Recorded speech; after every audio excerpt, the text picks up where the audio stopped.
एक समय की बात है, एक छोटे से गांव में रामलाल नाम का एक गरीब किसान रहता था। वह बहुत ही ईमानदार और मेहनती इंसान था।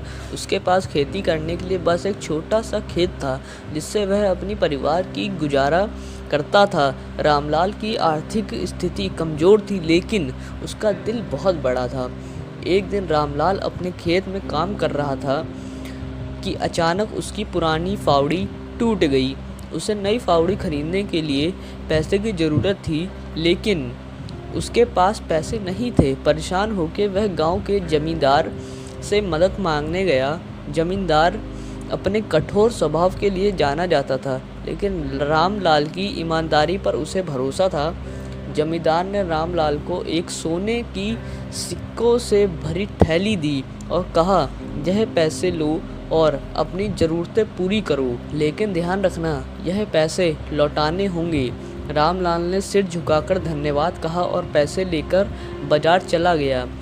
बाजार में रामलाल ने फावड़ी खरीदी और बाकी पैसे सुरक्षित रख दिए। कुछ दिनों बाद रामलाल ने मेहनत करके कुछ पैसे कमाए और जमींदार को लौटाने की तैयारी की।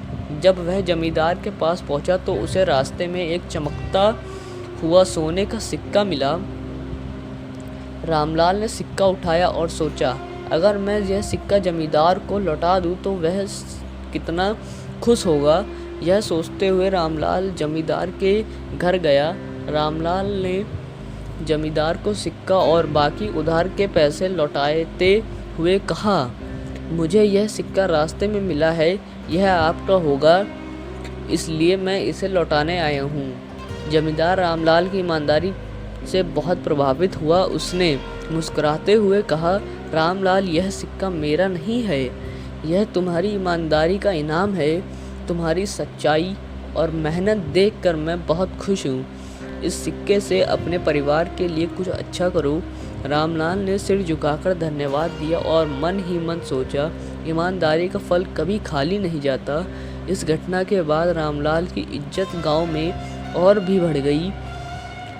सभी लोग उसकी सच्चाई और ईमानदारी की मिसाल देने लगे। इस कहानी से हमें यह शिक्षा मिलती है कि ईमानदारी का रास्ता कठिन हो सकता है, परंतु अंत में उसका फल हमेशा मीठा ही होता है।